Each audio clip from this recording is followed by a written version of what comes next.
షాద్ నగర్ వైపు ఉన్న మన స్వర్గసీమ వెంచర్లో ప్లాట్లు కొన్న వాళ్ళంతా సంతోషంగా ఉన్నారు. ఒక్కసారి విజిట్ చేయండి. నమస్తే, వెల్కమ్ టు పెట్టుబడి. దీని అర్థం ఆల్మోస్ట్ మీకు అర్థమై ఉంటుంది. పెట్టుబడి అంటే ఇన్వెస్ట్మెంట్ ఎట్లా చేయాలి ఏంటి అనేది స్పెషల్గా డిజైన్ చేసినటువంటి ప్రోగ్రామ్ ఇది. మనకు చాలానే అందుబాటులో ఉన్నాయి, అంటే వేరే వేరే ఆప్షన్స్ స్కీమ్స్ చాలానే అందుబాటులో ఉన్నప్పటికీ కూడా మన గవర్నమెంట్ స్కీమ్స్ కూడా చాలా ఉన్నాయి. అవి చాలా చాలా బాగుంటాయి కూడా. కానీ తెలియక వాటిలో ఎట్లా ఫిల్ చేయాలి ఏంటి అర్థం కాక చాలామంది దాన్ని అట్లా సైడ్కి పెట్టేస్తూ ఉంటారు. కానీ ఈరోజు ఈ ప్రోగ్రాంలో పూర్తిగా డీటెయిల్డ్గా మనకు పోస్ట్ ఆఫీస్లో ఎట్లాంటి స్కీమ్స్ ఉన్నాయి వాటి గురించి క్లుప్తంగా మనం తెలుసుకోబోతున్నాం. అట్లాగే అప్లై ఎట్లా చేయాలి, దాని రిటర్న్స్ ఏంటి, ఇవన్నీ కూడా మనం మాట్లాడబోతున్నాం. మనతో పాటు ఉన్నారు మధు గారు, ఫైనాన్షియల్ ప్లానర్. సార్ నమస్తే. ఎట్లున్నారు సార్, బాగున్నారా? ఎస్. ఈరోజు మనం మాట్లాడుకోబోయేది సార్, చాలామందికి తెలియదు. అంటే పోస్ట్ ఆఫీస్లో చాలా స్కీమ్స్ ఉన్నాయి కానీ తెలియక పోనీ పోస్ట్ ఆఫీస్కి వెళ్ళి అక్కడ అడుగుదామంటే కూడా టైం ఇవ్వరు, బికాజ్ వాళ్ళ పనులు వాళ్ళకు ఉంటాయి. అందుకని మనం మినిమం నాలెడ్జ్ ఇది ఉంటుంది ఇట్లుంటుంది అని ఫామ్తో సహా, దాని ఫామ్ ఏంటి, ఎట్లా ఫిల్ చేయాలి, అసలు ఎలిజిబిలిటీస్ ఏంది అనేది కూడా పూర్తిగా మీరు ఎక్స్ప్లెయిన్ చేసే ప్రయత్నం చేయండి సార్. చాలా మంచి కాన్సెప్ట్ ఇది. ఈ పెట్టుబడి అనే కార్యక్రమంలో ఏదైతే జనాలకు తెలియని మ్యాటర్ ఉందో ఇన్వెస్ట్మెంట్కి సంబంధించింది మనం చెప్పడం అనేది చాలా గొప్ప విషయము. అయితే మనం ఈ ప్రోగ్రామ్ ద్వారా ఏంటంటే ఎవరు దేనికి అర్హులు, దేనిలో ఇన్వెస్ట్మెంట్ చేయడం వల్ల వాళ్ళ యొక్క రిక్వైర్మెంట్ ఫుల్ఫిల్ అవుతుంది అనేది మనం ఈరోజు ఎక్స్ప్లెయిన్ చేసే ప్రయత్నం అనేది చేద్దాం. అయితే చాలా వరకు దాదాపు 1000 రకాల ఇన్వెస్ట్మెంట్ ఆప్షన్స్ ఉన్నాయి బయట మార్కెట్లో. సో ప్రతి ఒక్కరు కన్ఫ్యూజనే.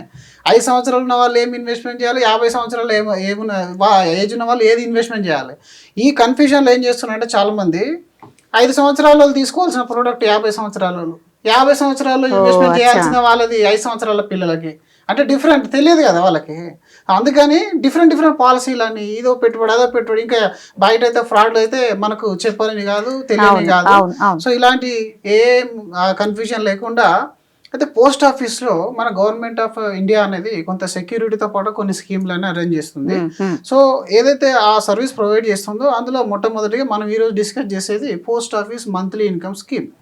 సో ఈ స్కీమ్లో ఏంటంటే మేము ఎప్పుడైనా సరే ఈక్విటీ గురించి మాట్లాడేప్పుడు ఒక 20-25% ఆఫ్ ద యువర్ ఎంటైర్ పోర్ట్ఫోలియోలో సేఫ్టీ అసెట్ ఉంచుకోండి అని చెప్తాం. సేఫ్టీ అసెట్లో ఎవరైతే మంత్లీ ఇన్కమ్ విత్డ్రాల్ చేసుకుంటున్నారో యాజ్ ఏ పెన్షన్, ఆ పెన్షన్ లా తీసుకున్న వాళ్ళకి అన్ని ఈక్విటీలోనే పెట్టుకోకుండా కొంత పోర్షన్ అనేది ఇలాంటి స్కీమ్లలో పెట్టడం వల్ల మీకు రిస్క్ అనేది ఉండదు, క్యాపిటల్ ప్రొటెక్షన్ అనేది ఉంటుంది. సో ఈ post office monthly income scheme అనేది జనరల్గా ఎక్కువ శాతం సీనియర్ సిటిజన్ ప్రిఫర్ చేస్తారు. సీనియర్ సిటిజన్స్ ఎందుకనంటే వాళ్ళు రిస్క్ తీసుకోరు కాబట్టి, ఈక్విటీ మార్కెట్ ఇదంతా నాకు ఆ గోల వద్దు అని చెప్పేసి వీళ్ళు తీసుకుంటారు. సో ఇందులో ఉన్న లిమిటేషన్స్ ఏంటి, మరి ఇందులో ఉన్న రిటర్న్ ఏంటి, ఇందులో ఉన్న రిస్క్ ఏంటి అనేది మనం ఈరోజు డిస్కస్ చేద్దాం. సో అన్నిటికంటే ముఖ్యంగా మనం ఇందులో ఈ స్కీమ్ ఓవర్ వ్యూ చూసుకున్నట్టయితే, సో ఇది ఒక saving scheme offered by Indian post office అండి. సో ఈ పోస్ట్ ఆఫీస్లో ఇదేంటంటే డిజైన్ చేయడానికి మెయిన్గా ఇండివిజువల్కి ఎవరికైతే మంత్లీ ఇన్కమ్ కావాలో వాళ్ళకి మాత్రమే. క్యాపిటల్ అప్రిషియేషన్ అవ్వదు ఇందులో. మీరు ఎంతైతే ఇన్వెస్ట్మెంట్ చేస్తారో దానిలో నుంచి మీకు monthly income interest monthly income రూపంలో ఇచ్చేస్తారు. సో ఇందులో సెక్యూరిటీ అనేది గవర్నమెంట్ ఆఫ్ ఇండియా ఇస్తుంది. రిస్క్ అనేది అసలు లేదు, లో రిస్క్ అనేది చెప్తాం, దీన్ని చెప్పాలి. సో ఇందులో వచ్చి ఇంట్రెస్ట్ వచ్చి మనకి 7.4% పర్ యానం ఎవ్రీ క్వార్టర్కి చేంజ్ అవుతుందండి. మళ్ళీ ఎవ్రీ క్వార్టర్కి గవర్నమెంట్ అనేది దీన్ని డిక్రీజ్ చేసే అవకాశం అనేది ఉంటుంది. 7.4% ఇస్తారు. ఇది ఎంత మంత్లీ చొప్పున మీకు ఇంట్రెస్ట్ మీకు ఇచ్చేస్తారు. మీరు ఎంత ఇన్వెస్ట్మెంట్ చేసుకోండి, దాని మంత్లీ అంటే ఎంతైతే ఇయర్లీ ఇంట్రెస్ట్ ఉందో డివైడెడ్ బై 12 చేసేసి మంత్లీ ఇంట్రెస్ట్ మీకు ఇచ్చేస్తారు. అది కాంపౌండింగ్ అవ్వదు, ఇక్కడ కాంపౌండింగ్ అసలు అవ్వదు, అది మనం గుర్తుపెట్టుకోవాలి. So the interest amount is credited your linked post office savings account. ఏదైతే మీరు పోస్ట్ ఆఫీస్లో ఇన్వెస్ట్మెంట్ చేస్తారో డెఫినెట్ అక్కడ ఒక అకౌంట్ ఓపెన్ చేయాల్సి వస్తుంది. ఆ అకౌంట్లోనే డిపాజిట్ చేసేస్తారు. ఎంత ఉంటుంది సార్ మామూలుగా జనరల్ అకౌంట్ ఓపెన్ చేయాలంటే ఎంత? అంటే దానికి ఏం ఛార్జెస్ పడేవండి, దానికి ఎలాంటి ఛార్జెస్ పడవు. ఇలాంటి ఇన్వెస్ట్మెంట్ పర్పస్లో చేస్తే ఎలాంటి ఛార్జెస్ పడవు. సో దాన్ని ఇంకా మీ కమింగ్ సైడ్స్లో చెప్తాను, ఎక్స్ప్లెయిన్ చేస్తాను. ఓకే. ఇప్పుడు 7.4 అనేది ఇప్పుడు మనకు జూలై వరకు ఉందా సార్? జూలై వరకు ఉంది. Present July to so minimum investment ఎంత, మాక్సిమం ఇన్వెస్ట్మెంట్ ఎంత అనేది చూసుకున్నట్టయితే మినిమం మీరు 1000 రూపీస్ నుంచి ఇన్వెస్ట్మెంట్ అనేది చేసుకోవచ్చు. Very low very low, okay, చాలా చిన్న అమౌంట్ కూడా మీరు ఇన్వెస్ట్మెంట్ చేసుకోవచ్చు. ఓకే. అండ్ మాక్సిమం వచ్చేసరికి ఇండివిజువల్ గా ఒకరు చేయాలనుకుంటే 9 లక్షల వరకు, 9 lakhs కంటే ఎక్కువగా ఇండివిజువల్ అకౌంట్ లో డిపాజిట్ చేయరాదు. ఈ 9 lakhs పైన మనం చెప్పిన ఇంట్రెస్ట్ రేట్ ఎంత, 7.4 ఇంటూ 7.4 వేసేస్తే ఇయర్లీ ఇంట్రెస్ట్ వస్తుంది. డివైడెడ్ బై 12 వేసేస్తే మంత్లీ ఇంట్రెస్ట్ వస్తుంది. ఆ మంత్లీ ఇంట్రెస్ట్ మీ అకౌంట్ లో క్రెడిట్ చేస్తారు. రైట్. జాయింట్ లో అయితే హస్బెండ్ అండ్ వైఫ్ ఇద్దరు కలిపి తీసుకోవాలనుకున్నప్పుడు 15 lakhs వరకు జాయింట్ అకౌంట్ కి లిమిట్ ఉంటుంది. ఇందులో మీకు అప్ టు 3 adults వరకు ఉండొచ్చు. వాళ్ళ ఎవరైనా యాడ్ చేసుకోవచ్చు, అంటే వాళ్ళ పిల్లల్ని ఎవరినైనా యాడ్ చేసుకోవచ్చు. దీని తర్వాత ఇంకేమైనా ఉండాలనుకో, ఏదైనా సరే ఇన్వెస్ట్మెంట్ మల్టిపుల్ ఆఫ్ థౌజండ్స్, ఒక్కొక్క 1000 పెంచుతూ వెళ్ళొచ్చు. ఇప్పుడు 9 lakhs తర్వాత 1,000 ఇట్లా పెంచుకుంటూ వెళ్ళొచ్చు. మాక్సిమం అయితే 15 lakhs అనేది జాయింట్ అకౌంట్ లో ఉంటుంది. సో మెచ్యూరిటీ పీరియడ్ చూద్దాము. సో ఇది చాలా మందికి ఇది ఒక చాలా అట్రాక్టివ్ పాయింట్ అనమాట. ఈక్విటీ అనగానే 15 ఏళ్ళు ఉండాలి, 20 ఏళ్ళు ఉండాలి అంటారు. మరి నాకేమో ఇప్పుడు ప్రస్తుతానికి నాకు అమౌంట్ కావాలి, నాకు కాంపౌండింగ్ వద్దు, నాకు ఇంట్రెస్ట్ అదంతా తర్వాత ఇప్పుడు నా జీవిత అవసరాలకు, నా రెగ్యులర్ ఎక్స్పెన్సెస్ కావాలి, ప్లస్ నాకు 4-5 సంవత్సరాలు, 5 సంవత్సరాలు, 6 సంవత్సరాల తర్వాత నాకు మళ్ళీ నా క్యాపిటల్ నాకు కావాలి అనుకునే వాళ్ళకు ఇది బెస్ట్ సొల్యూషన్ అనమాట. సో ఇక్కడ 5 సంవత్సరాల తర్వాత మీ అమౌంట్ మీకు వచ్చేస్తుంది. మీరు 5 లక్షలు ఇన్వెస్ట్మెంట్ చేశారు, 9 lakhs ఇన్వెస్ట్మెంట్ చేశారు అనుకుందాం, ఆ 9 మీద మీకు ఇవ్వడం జరుగుతుంది. Principal is return at maturity, option to extend for another 5 years. అంటే ఇంకొక 5 సంవత్సరాలు కూడా మీరు ఎక్స్టెండ్ చేయాలనుకుంటే ఎక్స్టెండ్ చేసుకోవచ్చు. నాకు అవసరం లేదు, ఆఫ్టర్ 5 years 2025 లో స్టార్ట్ చేసాం, 2030లో మనకు రావాలి, కానీ మనకు 1 year ముందే నాకు నెక్స్ట్ ఇయర్ అవసరం లేదని చెప్పేస్తే ఇంకో 5 years ఎక్స్టెండ్ చేసేస్తారు. ఆ 5 years వరకు మీకు ఇంట్రెస్ట్ అనేది వస్తూనే ఉంటుంది. సబ్జెక్ట్ గవర్నమెంట్ ఎంత రేట్ ఆఫ్ ఇంట్రెస్ట్ ఫిక్స్ చేస్తుందో ఆ రేట్ ప్రకారమే వస్తుంది. అది ఇక్కడ కీ పాయింట్, అందరు మర్చిపోయేది ఇదే, అది మీరు గుర్తుపెట్టుకోవాలి. ఈరోజు 7.4 ఉంది కదా, మరి 10 years 7.4 రావాలి అని అంటే రాదు. గవర్నమెంట్ ఎంత డిసైడ్ చేస్తే అంత వస్తుంది. అది ఎవ్రీ ఇయర్ మారుతూ ఉంటుంది, ఎవ్రీ క్వార్టర్ మారుతూ ఉంటుంది.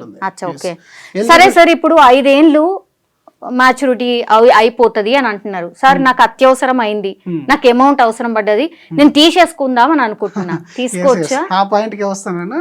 జనరల్ గా అందరూ అదే ముందు అడిగినప్పుడు నాకు 10 ఏళ్ళ దాకా అవసరం లేదంటారు, కానీ ఇన్వెస్ట్మెంట్ చేసిన తర్వాత అన్సర్టనిటీ అనేది ఎప్పుడు వస్తుందో తెలియదు. కాబట్టి మినిమం అయితే 1 year ఉండాలండి.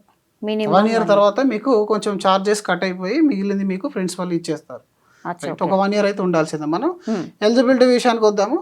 ఎలిజిబిలిటీలో మీకు ఇండియన్ రెసిడెంట్స్, ఎన్ఆర్ఐస్ కానీ, హెచ్ఎఫ్ హిందూ అన్డివైడెడ్ ఫ్యామిలీస్ ఏవైతే ఉంటాయో రిజిస్టర్డ్ వాళ్ళు చేసుకోరాదు. అలాగే నాన్ రెసిడెంట్స్ ఆఫ్ ఇండియన్స్ కూడా చేసుకోవడానికి ఉండదు, ఓన్లీ రెసిడెంట్ ఇండియన్స్ మాత్రమే చేసుకోవచ్చు. ఆ తర్వాత మరి ఏ ఏజ్ నుంచి చేసుకోవచ్చు అంటే 10 సంవత్సరాలు లేదా అంతకంటే పైన ఉన్న వాళ్ళు ఎవరైనా సరే ఈ అకౌంట్ ఓపెన్ చేసుకోవచ్చు. ఆ తర్వాత multiple account with in limits, investment limits లో చేసుకోవచ్చు. అంటే మనకు 9 lakhs ఇండివిజువల్ లిమిట్ ఉంది కదా, నేను ఈ రోజు హైదరాబాద్ లో ఒక పోస్ట్ ఆఫీస్ లో ఒక అకౌంట్ ఓపెన్ చేశాను, మళ్ళీ ఇంకో దగ్గరికి వెళ్ళి ఇంకో అకౌంట్ కూడా ఓపెన్ చేసుకోవచ్చు ఈ ఇన్వెస్ట్మెంట్ పర్పస్ లో. అది అప్ టు 9 lakhs దాటకుండా ఉండాలి ఇన్వెస్ట్మెంట్ మనది. జాయింట్ లో అయితే 15 lakhs. రైట్. ఇక్కడ టైప్స్ ఆఫ్ అకౌంట్ చూసుకున్నట్టయితే సింగిల్ పర్సన్, 1 person అకౌంట్ ఉంటుంది. తర్వాత joint account up to 3 adults వరకు ఉంటుంది. Maximum already 15 lakhs among all investors. ఈ 15 lakhs దాటకుండా ఇన్వెస్ట్మెంట్ అనేది చేయాలి. Minor account about 10 years operated by minor or guardian, ఎవరైనా ఒకరు గార్డియన్ ఆపరేట్ చేయాల్సి వస్తుంది. అది రెగ్యులర్ మన బ్యాంక్ అకౌంట్ లో చూస్తాం కాబట్టి. మంత్లీ ఇంట్రెస్ట్ పేమెంట్ వచ్చేసరికి interest paid on monthly starting from completion of 1 month from deposit. మొదటి నెల నుంచేలే మీకు విత్డ్రావల్ అనేది వచ్చేస్తుంది. ఇది ఎక్కడికి వస్తుంది? మన పోస్ట్ ఆఫీస్ సేవింగ్స్ అకౌంట్ మాత్రమే వస్తుంది. సో కొంతమంది ఇక్కడ తీసుకొని మళ్ళీ బయటకు వెళ్ళిపోతారు, ఆ అకౌంట్ లో పడితే నేను యూజ్ చేసుకుందాం అనుకుంటారు. ఎన్ఆర్ఐస్ అట్లాంటి వాళ్ళు అలాంటి ఫెసిలిటీ అనేది వీళ్ళు ఇవ్వట్లేదు. ఇక్కడ మీరు విత్డ్రా కనుక చేయకపోతే interest does not earn any further interest. అవి అట్లనే ఉంటాయి, అంతే ఎంత ఉందో అంతే పడుతుంది తప్ప మీరు మళ్ళీ ఇంట్రెస్ట్ మీద ఇంట్రెస్ట్ వస్తుంది అనుకోవడం అని కాంపౌండ్ ఉండదని ముందే చెప్పాము. సో అది మనం గుర్తుపెట్టుకోవాలి. ఆ తర్వాత ప్రీ మెచ్యూర్ విత్డ్రాల్ మీరు అన్నట్టు, మరి నాకు 1 year తర్వాత అయితే ఇస్తారు, 1 year ముందు అయితే ఇవ్వరండి. 1 year ముందు మనం తీసుకోవడానికి లేదు. And allowed after 1 year with penalty. Penalty in the sense ఎలా ఉంటుంది? 1 to 3 years లోపల మీరు విత్డ్రా చేస్తే 2% of deduction from your principal. 5 లక్షలు అనుకోండి, 5 లక్షల్లో 2% తీసేయండి, ఆ 2% డిడక్షన్ చేసేస్తారు. ఆఫ్టర్ 3 years అయితే మాత్రం 1%. ఇది కూడా మనం చూసుకోవాలి. Full principal is return after 5 years without any penalty. ఎలాంటి పెనాల్టీ లేకుండా, ఎలాంటి రిస్క్ లేకుండా, ఎలాంటి అప్స్ అండ్ డౌన్స్ లేకుండా మీరు పెట్టిన 9 లక్షలు మీది మీకు ఇవ్వడం జరుగుతుంది. ఓకే. మరి ఇంకో క్రిటికల్ పాయింట్కి వచ్చేసరికి ట్యాక్సేషన్. చాలా మందికి ట్యాక్సేషన్ అనేది అర్థం కాదు. మరి సీనియర్ సిటిజన్ అని చెప్పాను, సీనియర్ సిటిజన్ అంటే ఆల్రెడీ రిటైర్డ్ పర్సన్ ఉంటాడు, అవును. బిజినెస్ మ్యాన్ రిటైర్డ్ అయి ఉంటాడు, మరి ట్యాక్స్ ల్యాబ్ అనేది హైయెస్ట్ ఉంటుంది అప్పటికి ఇన్కమ్ ఉంటే. అవును. సో ఇక్కడ ట్యాక్స్ ఎగ్జామ్షన్ అనేది ఉండదండి. No tax exemption under 80C. మనం 1,50,000 లిమిట్ ఏదైతే ఉంటుందో ఆ ట్యాక్స్లో చూపించుకోలేము దీన్ని. అచ్చా, okay. Interest is fully taxable. ఏదైతే మీకు ఇంట్రెస్ట్ పడుతుందో ఆ ఇంట్రెస్ట్ అనేది మీరు 30% ట్యాక్స్ జాబ్లో ఉంటే 30% డిడక్ట్ అయిన తర్వాత మీకు పడుతుంది. ఇది చాలా చాలా critical Very important. Point. Taxation కానీ లేకుంటేనే ఈ ప్లాన్ అనేది మంచి రిటర్న్ ఇచ్చినట్టు.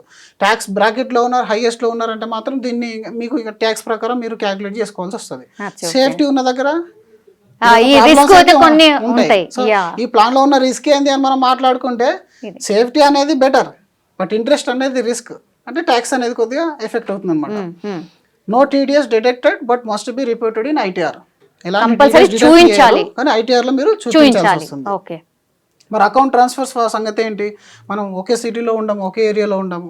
ఇక్కడ అంటే మనం హైదరాబాద్ ఓపెన్ చేసాం, రేపు పొద్దున రాజమండ్రికో విశాఖపట్నంకో ట్రాన్స్ఫర్ అయిపోతే ఆ పోస్ట్ ఆఫీస్ కు మీరు ట్రాన్స్ఫర్ చేసుకోవచ్చు.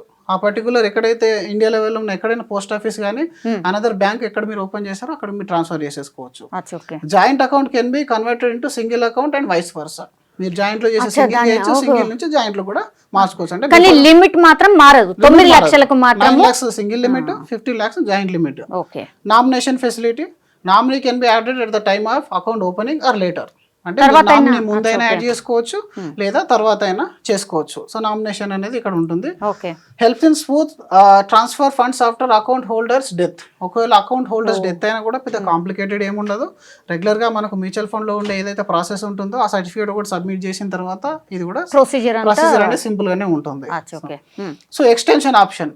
మరి 5 సంవత్సరాల తర్వాత నాకు క్యాపిటల్ తో అవసరం లేదు, నాకు ఇంకో 5 సంవత్సరాలు కంటిన్యూ చేయాలనుకున్నప్పుడు మీరు దాన్ని 1 year ఫ్రమ్ మెచ్యూరిటీ డేట్, ఒక 1 year ముందుగానే మీరు చెప్పినట్టయితే వాళ్ళు ఎక్స్టెండ్ అనేది చేస్తారు. ఆ రోజున ఇంట్రెస్ట్ ప్రకారం మీకు అది సేమ్ ఎఫ్డి రెన్యువల్ ఎలా అవుతుందో ఇది అదే విధంగా అవుతుందండి.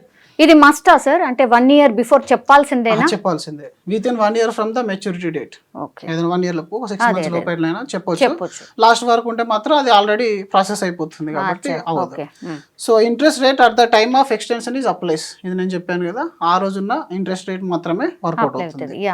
సో ఇన్వెస్ట్మెంట్ సేఫ్టీ విషయం ఇది కీ పాయింట్ అనమాట. ట్యాక్సేషన్ ఇవన్నీ మరి కొంచెం క్రిటికల్ కాన్సర్న్స్ అనుకున్నప్పుడు ఇందులో కొన్ని ప్రోస్ అండ్ కాన్సెస్ కూడా ఉంటాయి కాబట్టి బెటర్ పాయింట్ ఏంటంటే ఇన్వెస్ట్మెంట్ సేఫ్టీ అండి. సో ఈ ప్లాన్ లోకి వచ్చే వాళ్ళే మెయిన్ గా సేఫ్టీ కోసం వస్తారు. సేఫ్టీ అంటే backed by government of India. మీకు ఏది ఏమైనా కానివ్వండి, మీరు పెట్టిన 9 lakhs లేదా 15 lakhs అనేది 100% protected by government of India. అదే కొన్ని బ్యాంక్స్ లో మనం వేసినా కూడా అసలు ఏ సేఫ్టీ లేకుండా ఉంటుంది కదా సార్. మీకు 5 లక్షల వరకే ఉంటుంది. మీరు 50 లక్షలు ఎఫ్డి చేసినా కూడా బ్యాంక్ సెక్యూరిటీ కానీ గవర్నమెంట్ సెక్యూరిటీ కానీ 5 లక్షల వరకే ఉంటుంది. బ్యాంకుకి ఏదైనా పరిస్థితి అంటే బ్యాంక్రప్ట్ అయిపోతే అప్పుడు ఆ 5 lakhs కంటే మించింది మనకు రాదు. అది ఎఫ్డీలో సేఫ్టీ అనేది లేదు. ఇంకా ఈక్విటీలో అయితే సేఫ్టీ అనేది అది వాళ్ళ చేతిలో ఉండదు. సో కాబట్టి ఈ స్కీమ్లో మాత్రం ఎస్పెషల్లీ మనం అక్కడ కాంప్రమైజ్ అవుతున్నాం కదా, రిటర్న్ కాంప్రమైజ్ అవుతున్నాం, ట్యాక్స్ లో కాంప్రమైజ్ అవుతున్నాం కాబట్టి సేఫ్టీ అనేది మనకు ఇక్కడ ఒక అసెట్ లాగా పనిచేస్తుంది అనమాట. So government of India safety ఉంటుంది. అండ్ కన్జర్వేటివ్ ఇన్వెస్టర్ మాత్రమే ఇది బెటర్ సొల్యూషన్ అని చెప్పాలి. మనం మరీ యంగ్ ఏజ్ లో ఉండి దీనిలో ఇన్వెస్ట్మెంట్ చేయడం వల్ల మీరు ఈక్విటీలో వచ్చి రిటర్న్ మిస్ అయ్యే ఛాన్స్ అనేది ఉంటుంది. తక్కువ ఏజ్ ఉన్న వాళ్ళకు అవసరం లేదు, కన్జర్వేటివ్ ఉన్న వాళ్ళకు మాత్రం ఏజ్ తక్కువ ఉన్నా సరే రిస్క్ తీసుకోలేని వాళ్ళకైతే ఇది బెటర్ ఆప్షన్ అని చెప్తాము. Capital protection, returns are fixed. Return అయినా ఫిక్స్ అయి ఉంటుంది, క్యాపిటల్ అయినా ప్రొటెక్టెడ్ ఉంటుంది. మరి డాక్యుమెంట్స్ ఏం కావాలి? అకౌంట్ ఓపెనింగ్ ఫామ్ అనేది ఒకటి ఉంటుంది, దాన్ని కూడా లైవ్ లో చూపించే ప్రయత్నం చేద్దాము. Aadhaar card, pan card, passport size photograph, post office savings account mandatory for interest credit. ఇదైతే డెఫినెట్ గా మన పోస్ట్ ఆఫీస్ లో సేవింగ్స్ ఓపెన్ అయితే చేయించాల్సిందే. సో దాని తర్వాత మీకు ఒక చిన్న కంపారిజన్ చేసే ప్రయత్నం అనేది చేస్తాను. సో జనరల్గా చాలా మంది దీన్ని ఎఫ్డీతో కంపారిజన్ చేసే ప్రయత్నం అనేది చేస్తారనమాట. సో ఆ కంపారిజన్ కూడా మనం రెడీమేడ్ తీసుకొని వచ్చాము. సో ఇక్కడ పోస్ట్ ఆఫీస్ ఇన్కమ్ స్కీమ్ వచ్చి 7.4% మంత్లీ పేఅవుట్ అనేది ఇస్తుంది ఇంట్రెస్ట్ రేట్ కంపారిజన్ లో. ఇక్కడ బ్యాంక్ డిపాజిట్ వేస్తే పబ్లిక్ నుంచి ప్రైవేట్లో ఏదైనా సరే అరౌండ్ 6.5 నుంచి 7.75 వరకు వేరియస్ బై బ్యాంక్. కానీ మోస్ట్లీ ఎంత ఉంటుంది సార్?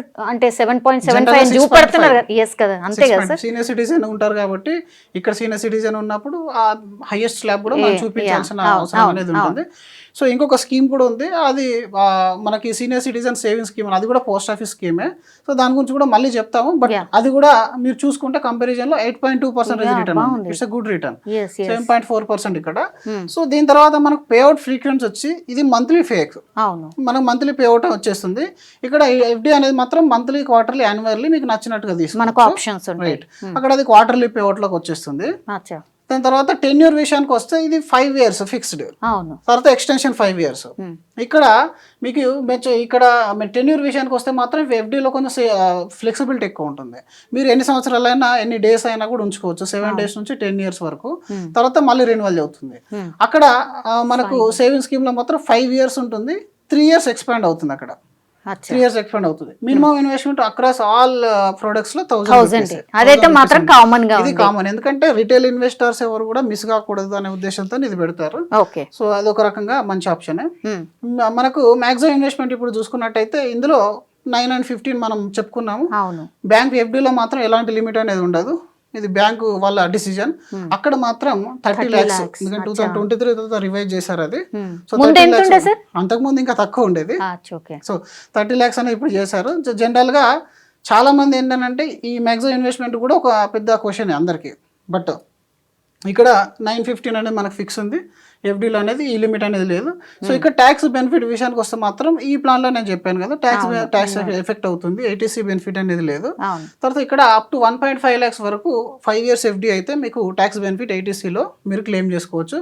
అక్కడ అప్ టు 1.5 వరకు ట్యాక్సేబుల్, మళ్ళీ టీడీఎస్ అనేది కూడా అప్లికేబుల్ అవుతుంది ఆఫ్టర్ 1.5 అనేది. ఆ తర్వాత ట్యాక్స్ అండ్ ఇంట్రెస్ట్, వచ్చిన ఇంట్రెస్ట్ పైన ఇది ట్యాక్స్ పడుతుంది. ఇక్కడ అనేది సేమ్, ఇక్కడ ఏంటి మనకు ట్యాక్స్ బెనిఫిట్ అనేది ఏటీసీలో మనకి ఇక్కడ లేదు. సో ఇక్కడ ట్యాక్స్ అండ్ ఇంట్రెస్ట్ అనేసరికి ఇంట్రెస్ట్ పైన ట్యాక్స్ పడుతుంది, టీడీఎస్ అనేది లేదు. సో ఇక్కడ కూడా మళ్ళీ బ్యాంక్ ఎఫ్డీలో కూడా వచ్చిన రిటర్న్ పైన ట్యాక్సేబుల్, టీడీఎస్ ఇస్ అప్లికేబుల్. సేమ్ అక్కడ కూడా ట్యాక్సేబుల్, టీడీఎస్ ఇస్ అప్లికేబుల్. సో అన్నిట్లలో ట్యాక్స్ అనేది పడుతుంది. టీడీఎస్ డిడక్షన్ ఇక్కడ ఉండదు, ఇవి రెండిట్లలో టీడీఎస్ డిడక్షన్ ఉంటుంది. ఇఫ్ ఇంట్రెస్ట్ మోర్ దెన్ 40,000 అవుతే మీకు డిడక్షన్ ఉంటుంది, అక్కడ మోర్ దెన్ 50 అయితే ఉంటుందండి. సో ప్రీ మ్యాచ్యూర్ విత్డ్రాల్ వచ్చరికి ఆఫ్టర్ 1 year అని చెప్పాము. ఇక్కడ allowed with penalty, flexible, any time మీరు తీసేసుకోవచ్చు. By bank, RBI insured up to 5 lakh rupees. ఇక్కడ సేఫ్టీ అనేది ఉంటుంది. ఇక్కడ రిస్క్ లెవెల్, ఇక రిస్క్ లెవెల్ చూసుకోండి. ఇక్కడ very safe, government of India మీకు ఇచ్చేసింది. అక్కడ మాత్రం నేను చెప్పినట్టుగా 5 lakhs వరకు మాత్రమే సేఫ్టీ అనేది ఉంది. మీరు ₹1,00,000 పెట్టినా కూడా 5 lakhs కంటే ఎక్కువగా సేఫ్టీ ఎక్స్పెక్ట్ చేయకూడదు అక్కడ. అండ్ అక్కడ వెరీ సేఫ్, అక్కడ backed by government of India అండి.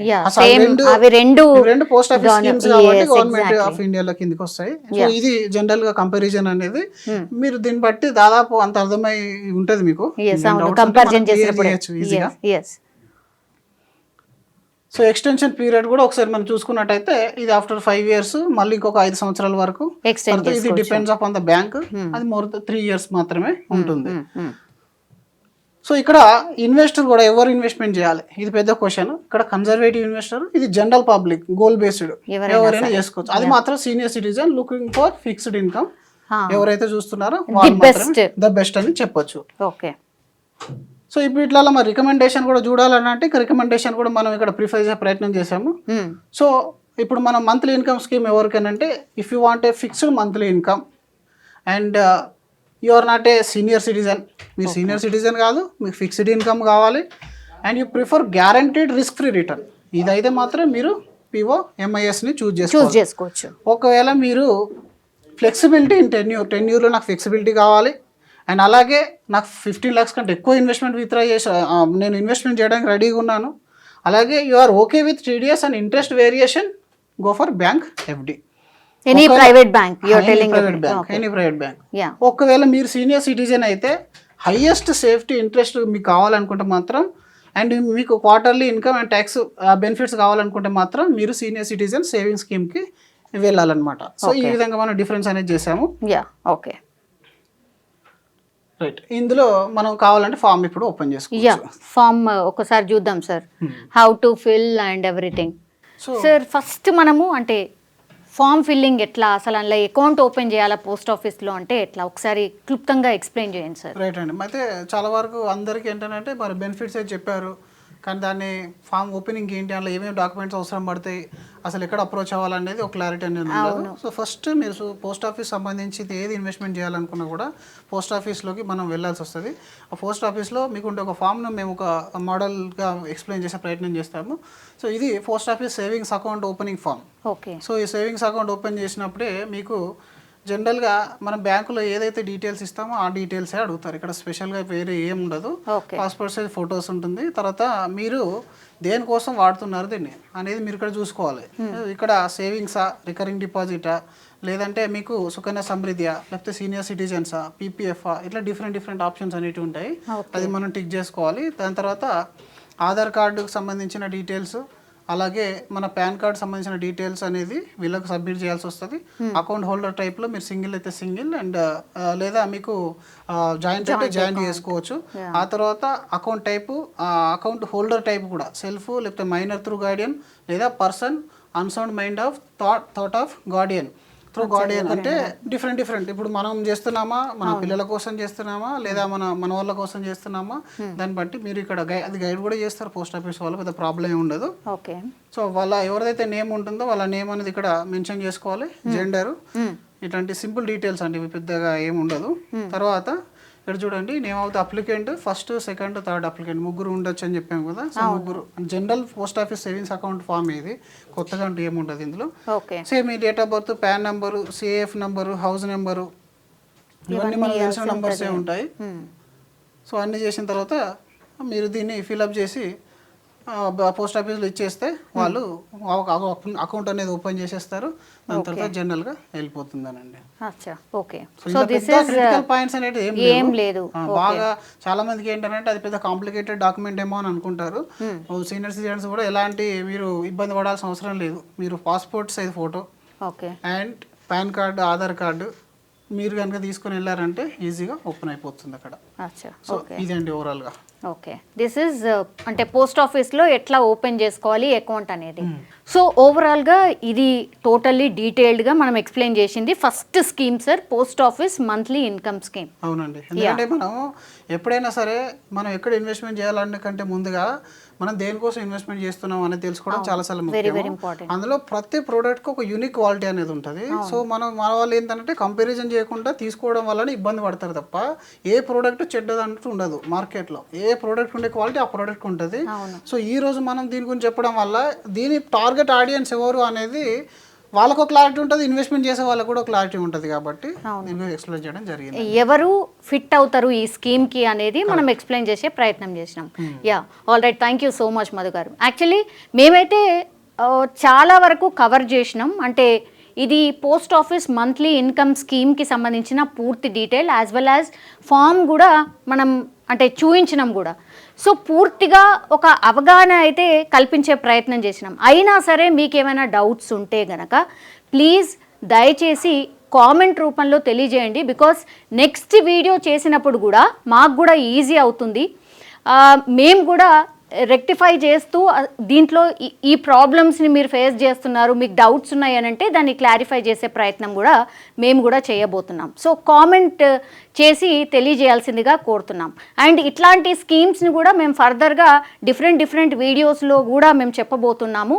సో ప్లీజ్ దయచేసి ఫాలో కండి పెట్టుబడి ప్రోగ్రామ్ని. Thank you so much. నిజంగా ప్రస్తుతం ఉన్నటువంటి సమాజం దేనికి ప్రయారిటీ ఇస్తుంది? ఆర్థిక సంబంధాల చుట్టూ మాత్రమే తిరుగుతుంది. మళ్ళీ ఎన్నికలంగానే చాలా విరక్తి కలుగుతాం. మంచి అనిపిస్తుంది కదా, లేడీస్ కూడా ఛాలెంజింగ్ జాబ్స్ చేసినప్పుడు చాలా బాగుంటది. ట్రాఫిక్ అసిస్టెంట్స్ గా నియమించిన ట్రాన్స్జెండర్స్ అందరితో సాల్యూట్ చేయించుకుంటున్నారు. ఫుడ్ డెలివరీ ఇవ్వటానికి వెళ్ళినటువంటి డెలివరీ బాయ్ అనిల్ పై కళ్ళ ముందు